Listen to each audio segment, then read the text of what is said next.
The Prophecies of St. Paisios of Mount Athos. On a remote peninsula in the Aegean Sea lies Mount Athos, a monastic republic that has been the spiritual center of the Orthodox Christian world for centuries. Monks here live lives of prayer and devotion, seeking salvation for themselves and for the world. Many Orthodox Christian men hope to make a pilgrimage to this holy place at least once in their lives. One of Mount Athos's most beloved modern elders was St. Paisios, 1924 to 1994, a humble Greek monk known for his deep wisdom, simple life, and spiritual insight. Thousands came to him for guidance, and many of his words and prophecies were recorded by those who visited. In the quotes that follow, Elder Paisios speaks about the spiritual dangers of our times: wars, rising global control, moral decline, and the coming judgment. His advice offers strength and hope to all who wish to stay spiritually awake in a world that often feels lost. If the bishops are silent, then who will speak? What unsettles me is the reigning mood of tranquility. Something is in the works. We still haven't understood properly either what's going on or the fact that we will die. I don't know what will come of this. The situation is very complicated. The fate of the world depends on just a few people, but God is still putting on the brakes. We have to pray a lot and with pain in our hearts so that God will intervene. Our times are very hard to understand. A lot of ash, rubbish, and indifference has accumulated, and a strong wind will be needed to blow it all away. It's frightening. The Tower of Babel is upon us. Divine intervention is needed. Great upheavals are happening. What a bedlam! The minds of whole nations are in confusion. But in spite of the ferment, I feel a certain consolation inside, a certain confidence. God still dwells in a part of the Christians. God's people, people of prayer, still remain, and God in His all-goodness still tolerates us and will put everything in order. Don't be afraid. We've gone through many storms and still haven't perished. So should we be afraid of the storm which is now gathering? We'll not perish this time either. God loves us. In man there's a hidden power which comes out when necessary. The difficult years will be few. Just a lot of thunder. Don't get upset in the least, for God is above everything.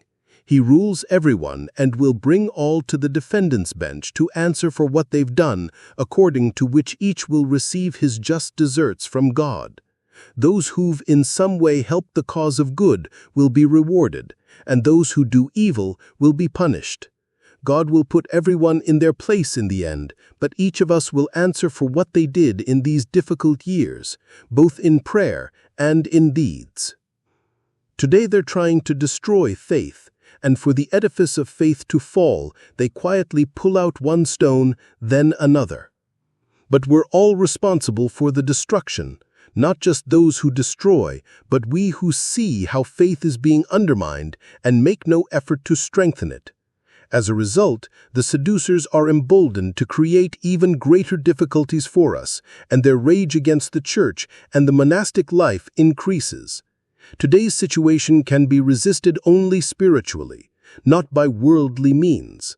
The storm will continue to rage a bit, will throw all the flotsam, everything unnecessary onto the shore, and then the situation will become clearer.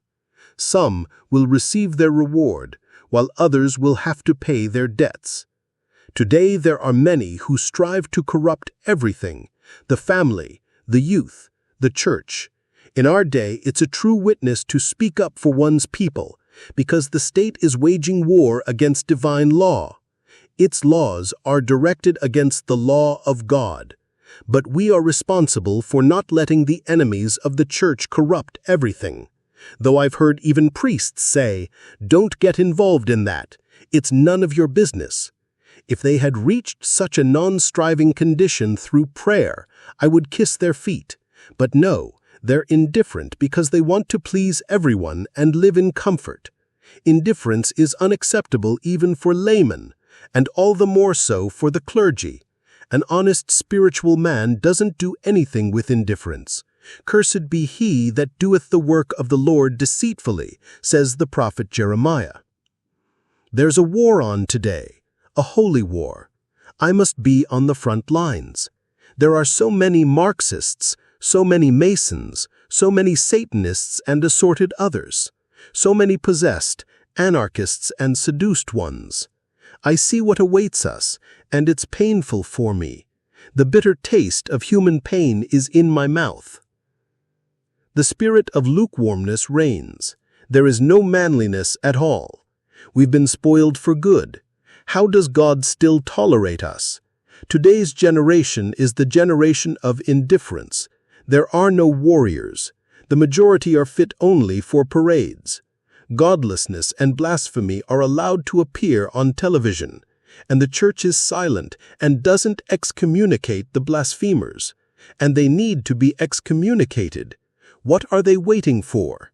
Let's not wait for someone else to pull the snake out of its hole so that we can live in peace.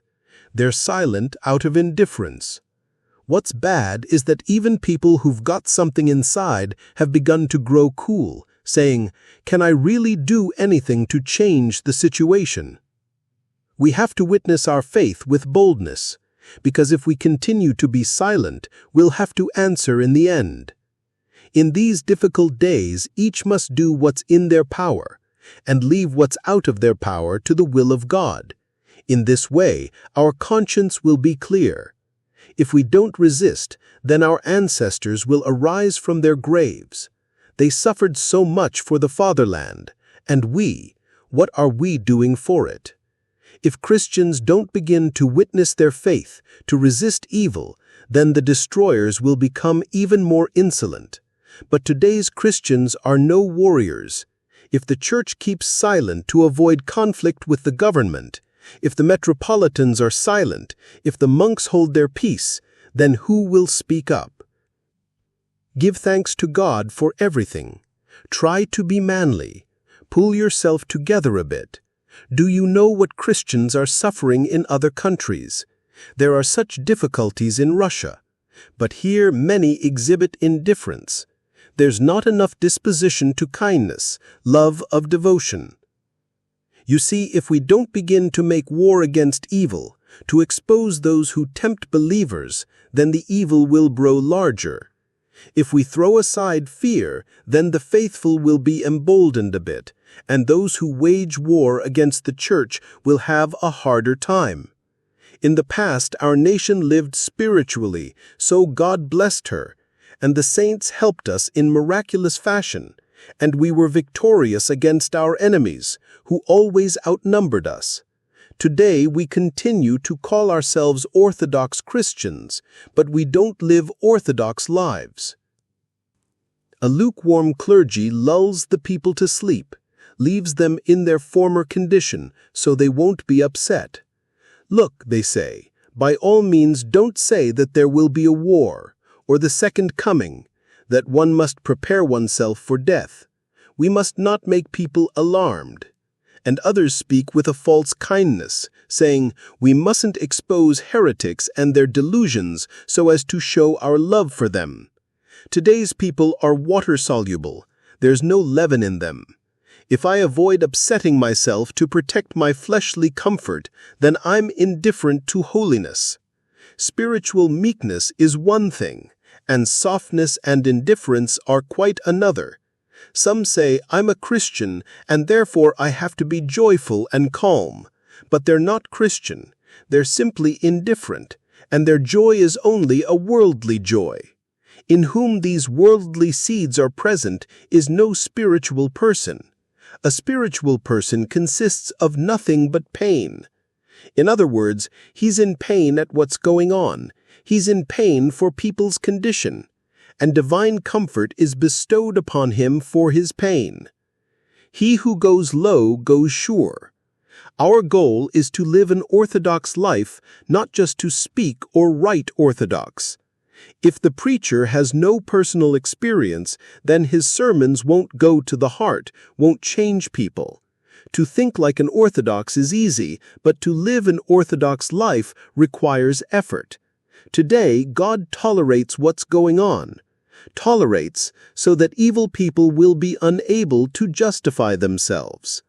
God expects patience, prayer, and struggle from us. If we anger when you are offended, your anger is unclean. But if someone is offended in the service of holiness, that means the zeal of God is in him.